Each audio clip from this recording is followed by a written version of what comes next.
Hey guys, so today we're gonna go over how to set your climate control rules in order to make your remote engine start more comfortable with your BMW iDrive. When you go to your car in settings, you can scroll down to climate control and you can set your climate control rules to start and have certain conditions based on the weather outside.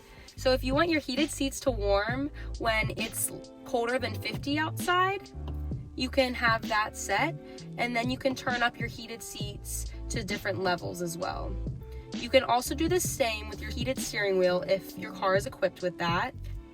You can set your individual conditions based off the temperature outside as well.